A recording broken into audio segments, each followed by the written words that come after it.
Hi, I'm Sarah Subiata Bennett. Welcome to Let's Talk Local.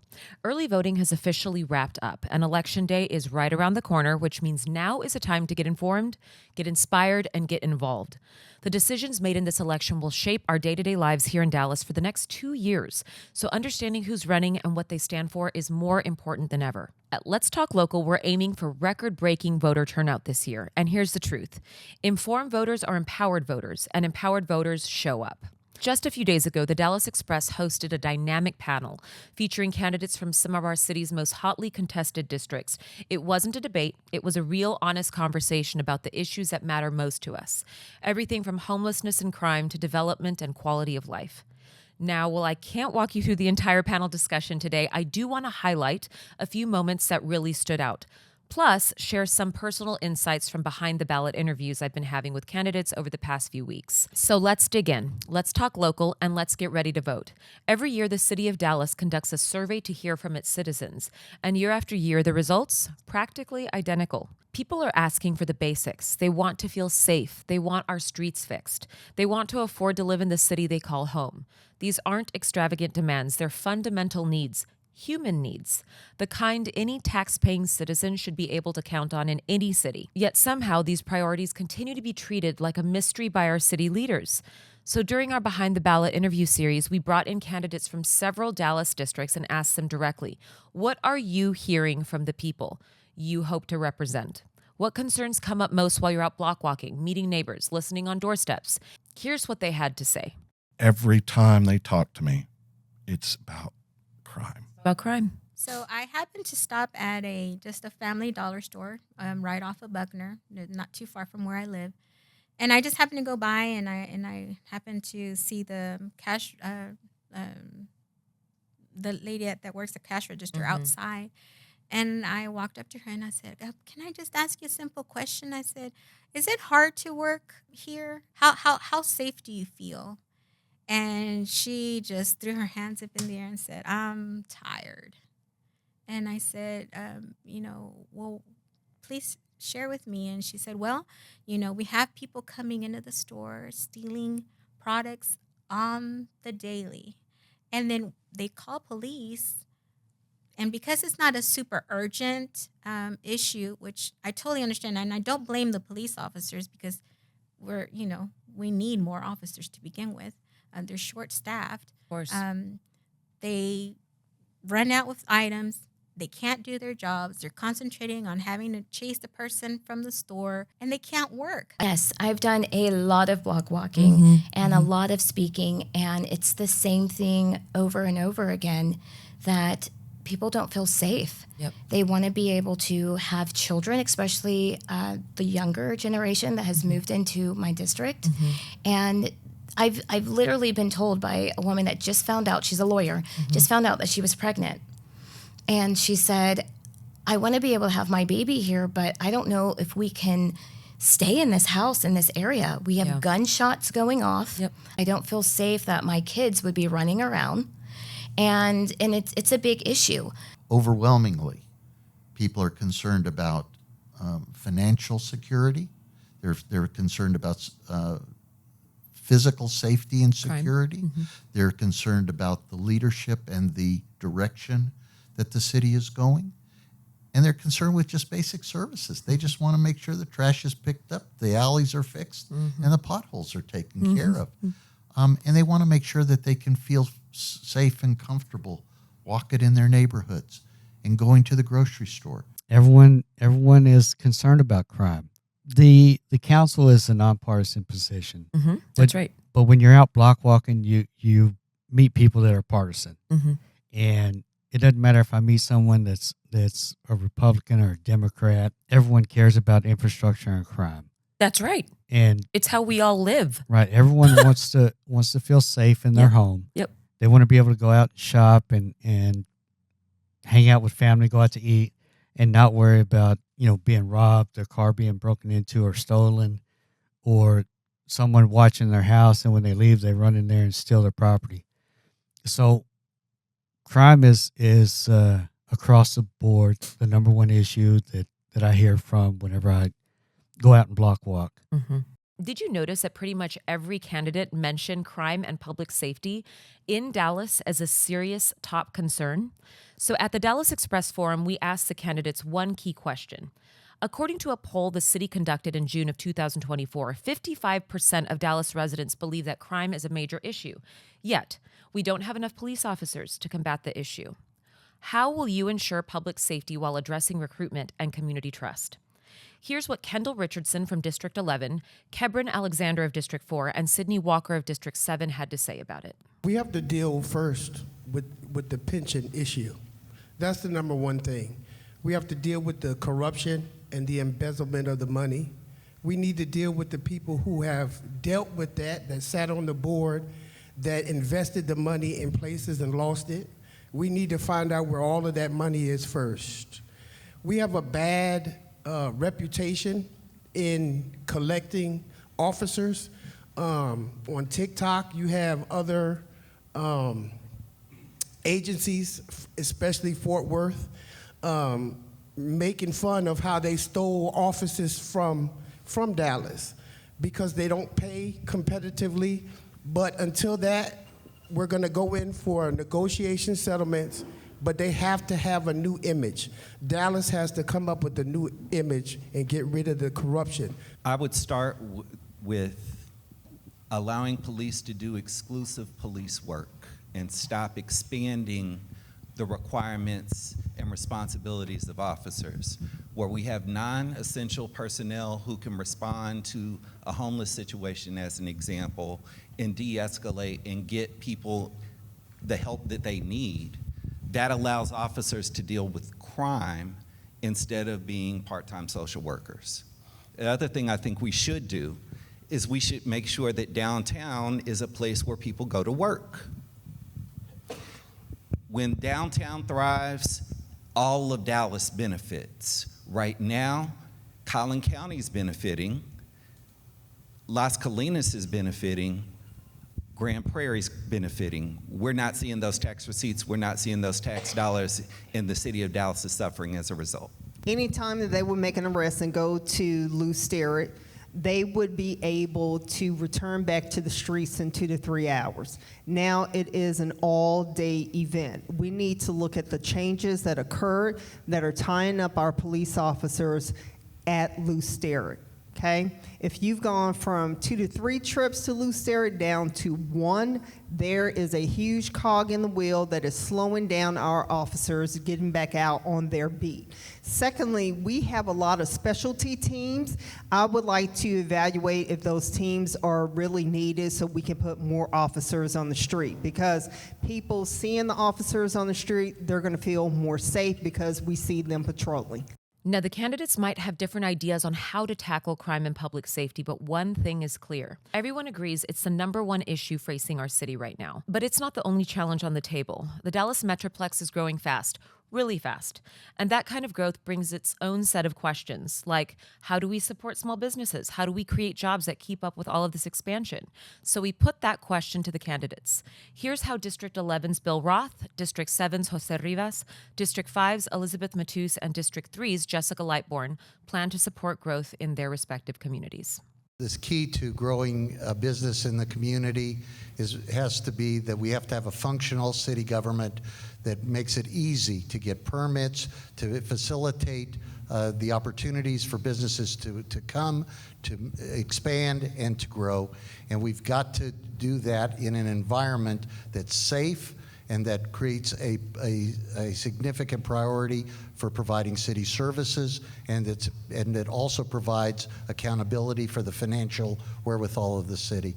If we don't have a city processing that allows for businesses to proceed and progress, we are going to have difficulty growing the economic base of this city. One of the things that I've heard from some of the neighbors or business owners in District 7 is the crime. Their businesses are being broken into constantly, and they're not able to get any response there. So we've got to deal with that. Aside from that, when we have development that starts to come into District 7, we give tax abatements, incentives, right? Tax abatements. We make stipulation carve-outs for affordable housing But one of the things I'd like to see is as businesses start to come in is that we offer an opportunity for hiring from our local community, not just service industry jobs, but actual jobs that pay living wages. And then lastly, for the small businesses, we need to do grants. It needs to be a more hands-on approach from the city to help them succeed. I believe that in order for us to succeed in our neighborhood as far as economic growth, we definitely need to address the safety issue. We're not going to grow if we don't have that in place. There are several businesses, like Mr. Rivas says, they are saying they're getting robbed and police is not responding on time, and that's hurting us. I've even heard, as you know, people even call it, they were asked, why don't you bring Chick-fil-A into our neighborhood, you know, and have money come into your neighborhood? And the owner of the Chick-fil-A said, no, we can't go into the jungle. And I didn't like that. We're not the jungle. We're a neighborhood that has people who work hard, people who want the equal opportunities that every other neighborhood has. So unless we address the safety issue, we're not going to move forward. I tell people all the time we have one of the most beautiful districts in the city of Dallas. We have beautiful hills, we have beautiful plains, just beautiful trees. And the way, as a small business owner myself, the way that we can help develop our economic capacity in District 3 is creating a platform for small businesses to have, whether it's in Redbird Mall, whether it's creating farmers markets in our district, because we are in a food desert / food swamp. In addition to introducing our residents to what's called green jobs and green technology, which is where our district is moving, our city is moving in that space, and even urban farming. Of course, we are never opposed to retail and quality restaurants, not fast food restaurants, but quality sit-down restaurants and things of that nature. But those are some of the ways that we can also partner with our chambers of commerce to get businesses up and running and into those spaces. There's no one-size-fits-all fix for the challenges that our city faces, but it's encouraging to see that this group of city council candidates has a real handle on ideas tailored to their communities. Still, there's one issue that cuts across every district in Dallas: homelessness. It's something we simply can't ignore. In fact, a recent poll shows that 75% of Dallas residents believe homelessness, vagrancy, and aggressive panhandling are serious problems. So we asked the candidates, what do you believe will make the biggest impact in addressing the homeless crisis? Here's what they had to say. Looking to put tighter controls on the homeless population. I have been watching the San Jose mayor push for homeless persons that refuse services 3 times within an 18-month period get taken to court, and they are forced to go through the services. One of the things with homelessness is sometimes you could be trapped with the trauma that you've experienced that has led you to get to this place in your life. So one of the things is making sure that we get people out of their own way in order to become a functioning person in society. So we're gonna have to give some tough love. I don't know if 18 months is too long. I would like to look at that and see, you know, somewhere between a year to 18 months and say, you're going to have to actually do something for yourself to get out of this place. There's no magic bullet that's going to solve the homeless problem in Dallas. With that said, there's no single factor that creates homelessness in Dallas. There is substance abuse, there's mental health issues, there's not enough money at the end of the month, and then there are kids. Every homeless person can't go into the same place for obvious reasons.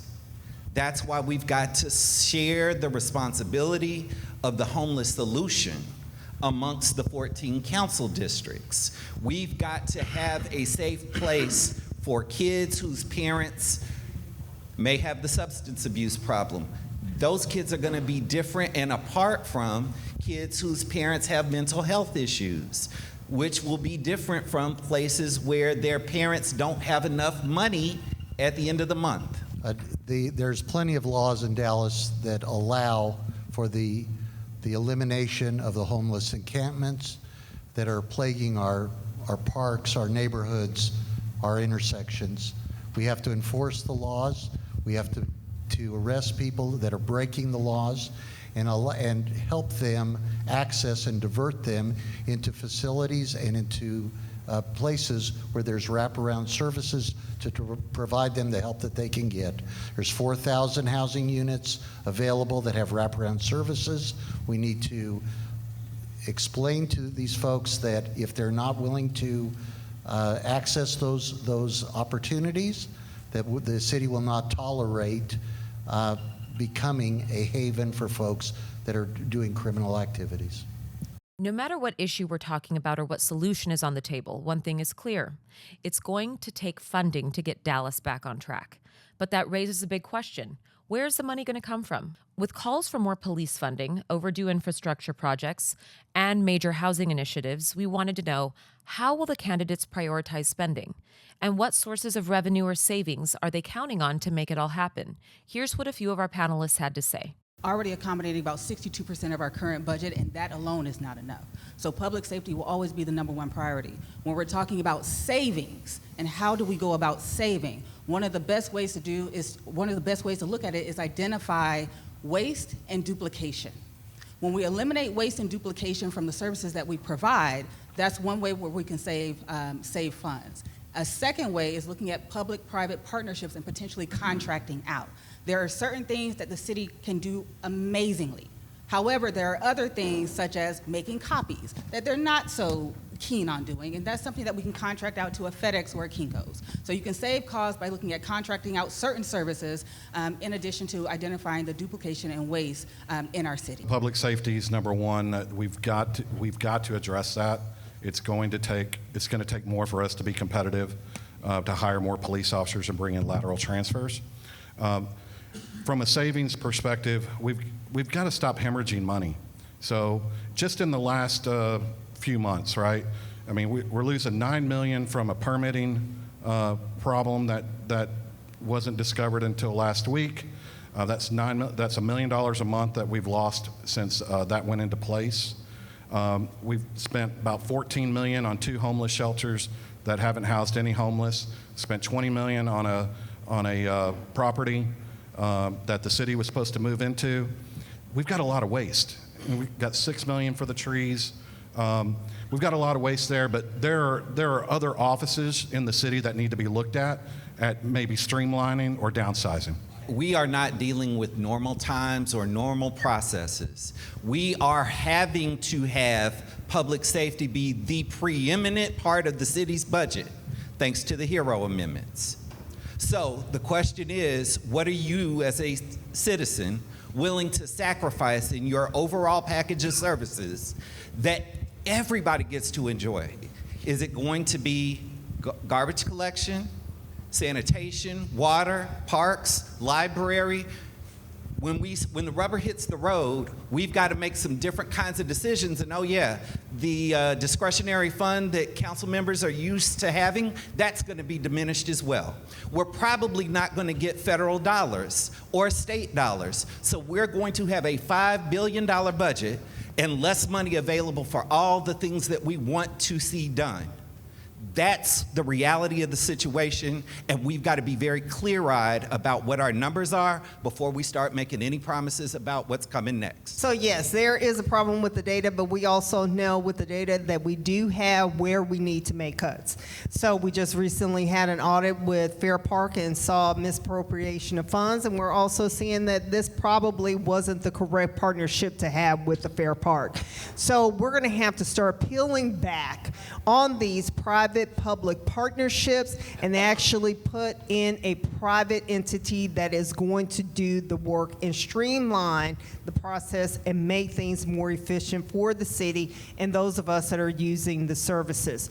So for me, another area that we need to look at is cronyism. I know we have friends and they may do business with the city, but we're going to have to really start looking at who gets those contracts and who is actually providing us with worthy services.